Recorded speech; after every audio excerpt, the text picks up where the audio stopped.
Yes, another cartoon community video, and I'm sorry but this video didn't leave me the same way it found me, and I feel like this video needs to be ripped apart. So let's move on to our subject of the day, PhantomStrider. Now what can be said about this guy that hasn't already been said? And the answer to that is nothing, literally nothing. He's just a Mr. Enter clone with an even more annoying voice and really sappy taste in cartoons with colors and backgrounds that's so bright that it will probably make people have seizures. Now a few days ago, he made a top 6 worst Amazing World of Gumball episodes list. Not a bad choice because not that many people criticize the show that much. The problem here, however, is that he suffers from Mr. Enter syndrome. What do I mean by that? Well, you'll find out in a minute. Number 6. The laziest. While I do like Richard, watching him be lazy constantly is a novelty that wears thin within 7 seconds for me. I've got a medical condition called laziness. Richard, Gumball's father, is often a not-so-bright but likable character with a good heart. But this is one of those episodes where he is basically given one character trait, and it's lazy, figuratively and literally. This really surprises you? Richard is given either 2 traits in the show, either a lazy sack of shit or a glutinous good-for-nothing fatus. And even with that, this episode is from season 1 where they were still trying to find their niche with the characters. But it gets really intensely bad when we get Larry, the shopkeep attendant, who has successfully turned his life around from having no aspirations whatsoever. And Gumball and Darwin revert him back to the sad shell of a person he was, getting him fired, destroying his car, losing his house. They even make him break up with his long-term girlfriend he was just about to propose to. I can take a hint, Lawrence. Why did they completely destroy a good, hard-working person?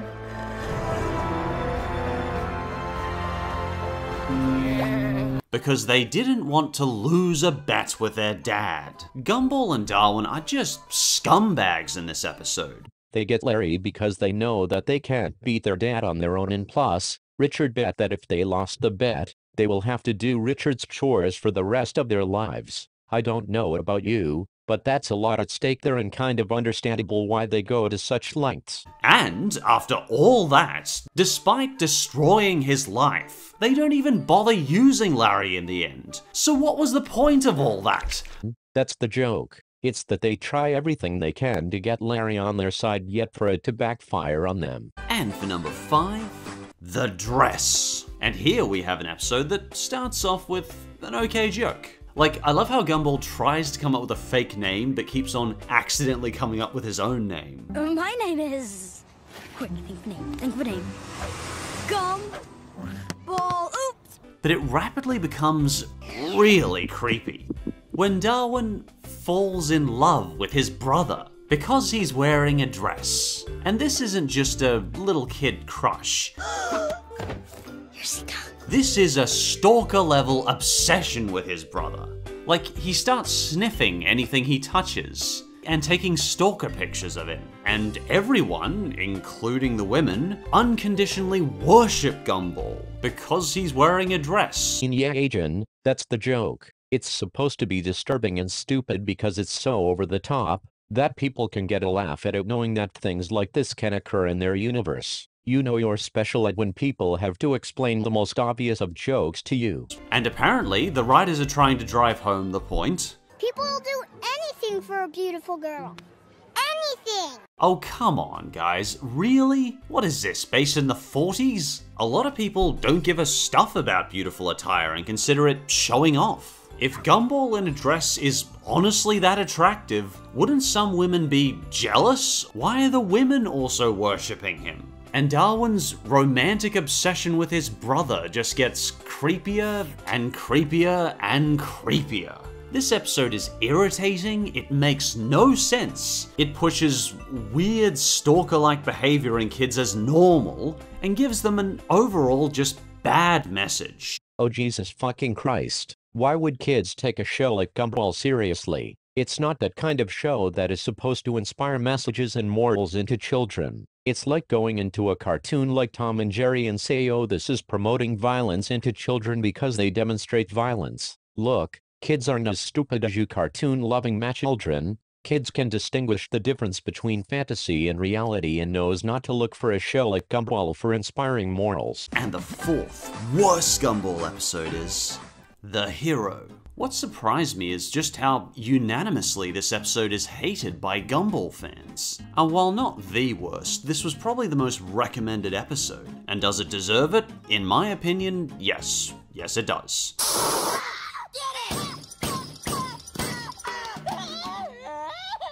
Thank you, by the way, if you do offer some recommendations on my Twitter and Facebook. You really do help make these lists more fun for everyone. Anyway, normally Gumball and Darwin are the ones to go over the top crazy. But in this case, Gumball's mum, Nicole, uncharacteristically turns on her two boys like a savage vulture. What's going on? Why is dinner raw? You know very well why dinner is raw.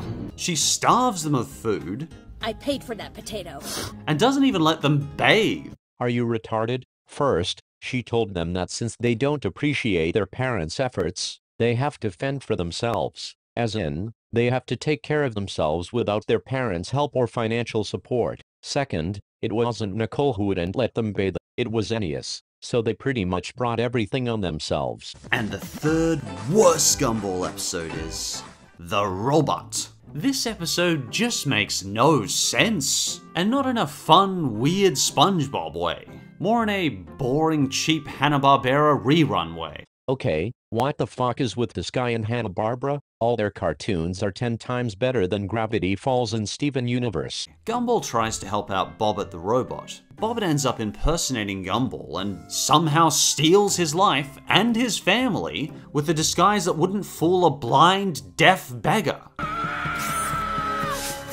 Even Anais buys into Bobbit's moronic disguise. And she's the smartest character on the show. I get this is all meant to be part of the joke, but whenever I see this steal the hero's life trope, it often feels unjust and just sad. Yeah, that's kind of the fucking point. They try and make the person whose life is getting stolen as sympathetic as possible by making these scenes, which makes the ending of them getting their life back much more satisfying. The robot is not at all in the usual spirit of the show, and just drags out far too long. What are you talking about? Each segment when Bobbert is with a significant person in Gumball's life would last no more than 90 seconds. And beware people, this is where the video starts to become really infuriating. You've been warned. And the second worst Gumball episode is The Worst. Well, it's number 2, but it's the worst. You know, that's the title. This episode is wretched. Everything it says, everything it does, it just continually triggers me over and over and just ticks me off on a personal level. I guess it's actually quite sporting of the Gumball crew, pre-labeling an episode The Worst for the worst Gumball list, and making it easily among the worst. It's almost kinda suspicious how bad they made this episode. Dreadfully mean-spirited, filled with ugly close-ups, cruelty, and spitefulness. The entire joke of the episode is basically built on the Watterson family continually scoffing at one another, saying their own lives are so much more horrible than anyone else's. Yeah, this trope has been done a million times, but this show decides to do a satire of it, making it as over the top as possible. That's the fucking joke. Seeing on how much your autism prevents you from fully understanding jokes, I have to explain it to you like a fucking child. None of you would last a day in my shoes. You guys make me laugh. Laugh? Try smiling first. Can everyone please stop telling women to smile? Funny? After each one takes pride in how horrible their lives are compared to anyone else's, the family switch roles and we go over every possible negative perspective with being an adult, a woman, a child, you name it. Although there are so many things wrong, cruel, shallow, misinforming, and stupid about this episode, I'm gonna try and focus on the ones that personally bothered me the most. Forget it. I'll just file this along with all the other hopes and dreams adults have. Apparently, adults have no imagination, and all their hopes and dreams are destroyed and filed away. Gee, what a great message for kids. Oh my fucking god. Strider, you are so incompetent, wanting everything to be exactly like how you want it. wanting every show to pander to your standards and thinks that anything that mocks any social trope is deemed mean-spirited. Why would kids take such an obvious joke seriously? Not every kid is as autistic as you and most likely wouldn't take a satirical show seriously. This is the most infuriating trope about the cartoon community, and it's why it gives you all such a bad name. And it doesn't even make sense. This coming from the adults that write one of the most creative shows on Cartoon Network? This episode of Gumball showed no imagination, but many of the others do. I'm pretty sure a lot of prolific adult painters have imagination. My point is, the so-called complaints in this episode aren't thoughtful or insightful. They're just stupid and shallow. It even complains about ladies being shown chivalry. Allow me! We are more than capable of doing things for ourselves! Yeah, how dare you show an incredibly unusual act of chivalry in this modern age? Really? Of all the challenges women face in society, the best complaint the writers could come up with was a guy holding open a door for a woman? Chivalry is tragically uncommon in our society anyway. The far greater tragedy is when no one opens the door for others. Yassi, he thinks that satirical jokes are supposed to be insightful messages to our society and thinks everyone is as autistic as him. This is why abortion should be legalized. And without a doubt, the #1 worst Gumball episode is The Girlfriend. What is it? Am I not pretty enough for you?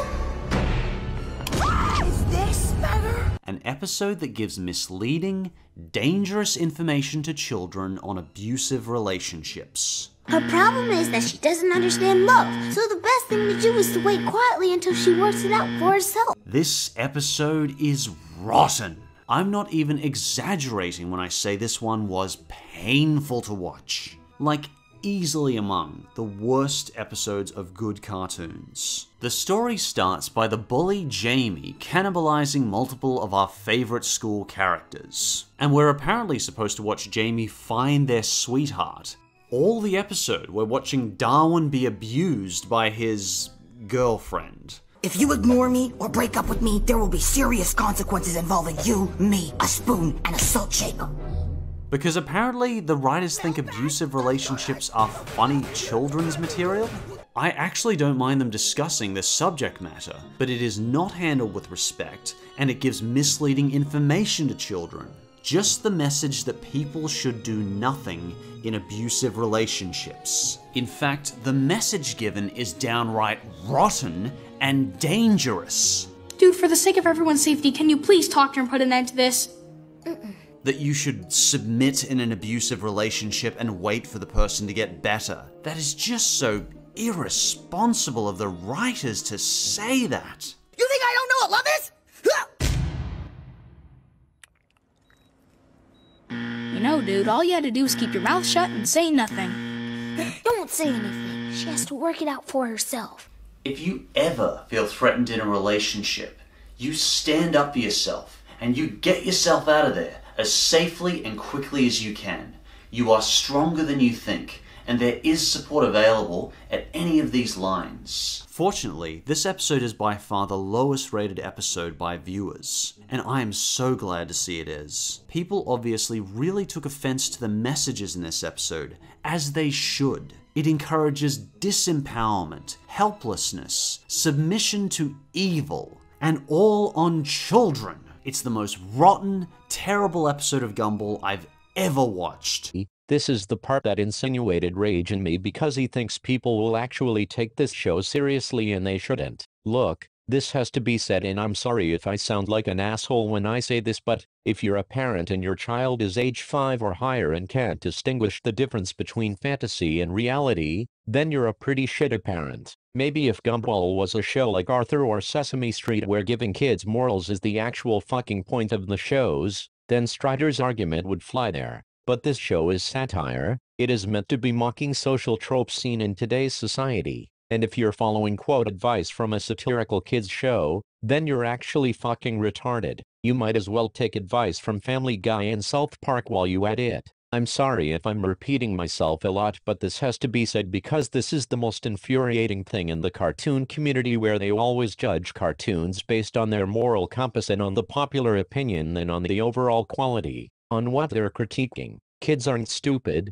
They know better than to not imitate on what they see on television, and if they are, blame the parents and not the shows, because if they are truly trying to imitate what they see on television, then their parents are incompetent morons who clearly have no idea what the fuck they're doing. And that's gonna end the video. All in all, it's a PhantomStrider video, nothing you wouldn't expect. And with that, this is actually gonna be the season finale of my commentary series. Let me know in the comments on what video I should do for the first episode of season 2. I've also been thinking on making an autism aspects on the cartoon community, but not really sure of it. Let me know if you want an autism aspects on the cartoon community, and who knows, I might make it if there is a high demand for it. I just might make it. Thank you all so much for watching, and I'll see you all next time.